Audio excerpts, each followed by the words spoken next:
Our next talk will be Joshua talking about integrating in-person with online. Give it up! I'm going to be talking to you all about in-person hackathons and the integration of online aspects in them. So my name's Josh, and the reason that I'm talking about this is I have 3 hackathons that I organize. There we go. There's McHacks, which is going to be fully in person. There's McGame Jam, which is going to be in person with a few hybrid aspects. And then there's EduHacks, which is going to be all the way in Nigeria. And yeah, it's going to be all the way in Nigeria. And because of that, it's going to be almost entirely online to allow for educators in Nigeria to participate from anywhere they may be. Having said that, since these 3 hackathons have varying degrees of online aspects, it's important for me to have decided very early on how much of a hybrid aspect I want to have, how much I'm going to integrate online into these hackathons so that no one's going to be confused later on during the organization process, so that I could, explain to people that I'm advertising the hackathon to what it's going to be about. They need to know what's happening, they need to know if they can commit to it, and so that's what we've done early on. The reason I'm doing this talk is because with COVID, it's been kind of a lot of online for the past few years. And with that, we've learned a lot of things that I think it's very important for us all to not forget and to continue to integrate when we're all hoping to move to in-person in this coming year. Basically, my talk's going to be a roadmap just of a few things I thought were important during this online experience that we've all had organizing hackathons. And it's kind of going to serve a bit as a summary of a lot of the things people have talked about in a lot of the workshops, discussions, lightning talks that you've heard so far. So the first thing I have on the roadmap is communication channels. And this is something that you need to set up very early on for organizers.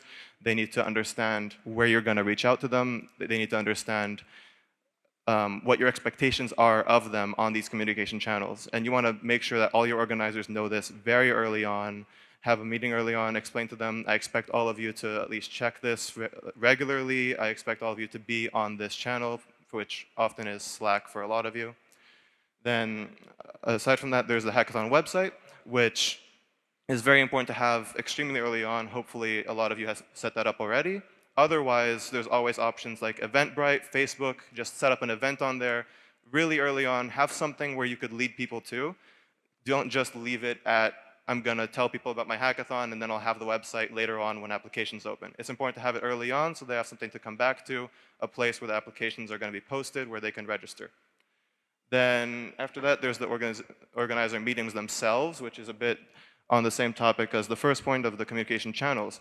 Now, once you're getting into the semester, you might start having meetings with your organizers, and it's important to decide early on how you're going to have these meetings. Are they going to be entirely in person? Could your organizers necessarily actually commit to that? Can they show up in person all the time, once a week, bi-weekly? You have to be sure that that's made clear and that you find a time that's available for everyone with something like when to meet or some similar web app that allows you to make or schedule times. And with that, if you want to have it be like hybrid, someone could tune in online. You might want to have like a classroom that you're booking with those resources available.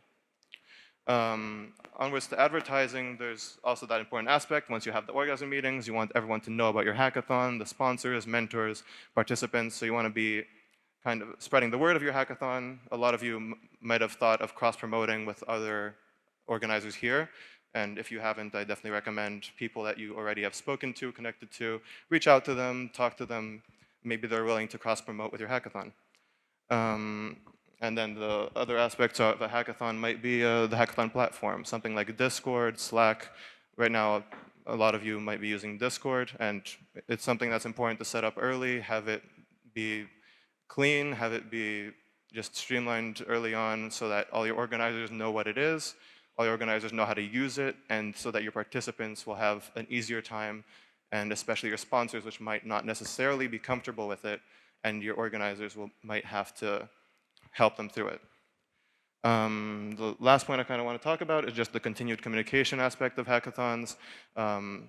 Just the days upcoming to the hackathon, you want to explain to people what you expect of them, where they go during the hackathon. You want to really make sure that everyone knows what's happening.